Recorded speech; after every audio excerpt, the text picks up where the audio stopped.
साहेब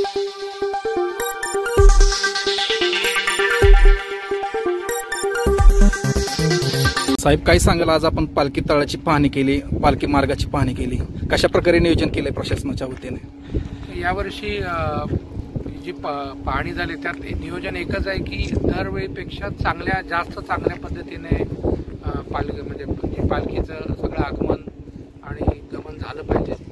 आणि महत्त्वाचं म्हणजे भाविकांची व्यवस्थित म्हणजे त्याला काय म्हणू सुविधा झाली पाहिजे की लाईनमध्ये दर्शनाचे असे किंवा नंतर दिंडी जाण्याचा मार्ग असतो। दरवेळेला जे प्रॉब्लेम येतात ते यावेळेला जास्त बंदोबस्त वाढवून आणि इतर प्रशासनाच्या मदतीने आम्ही काही सोयी करून कमी करण्याचा प्रयत्न करू, जेणेकरून पालखी सुखकर होईल। पालखी अंतर्गत पालखी मार्गाचं काम अपूर्ण आहे, ते आता बोलणं झालेलं आहे, त्यांनी ते काम पूर्ण करण्याचं कबूल केलेलं आहे। जेवढं काम ते करतायत तेवढं करून पुढचं काम पॅचिंग आणि लेवलिंग हे करतील असं त्यांनी कबूल केलं आणि ते होईल।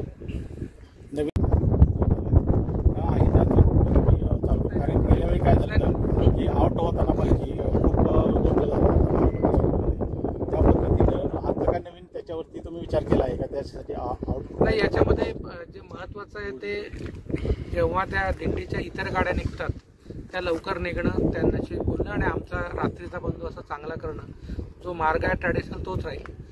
आम्ही त्याच्यामध्ये अशी सुविधा करू की गाड्या मागच्या वेळेला जो गाड्या उशिरा निघणं किंवा तो बंदोबस्त आहे तो आम्ही जास्त चांगल्या प्रकारे लावू, जेणेकरून तिथली सोय व्यवस्थित होईल।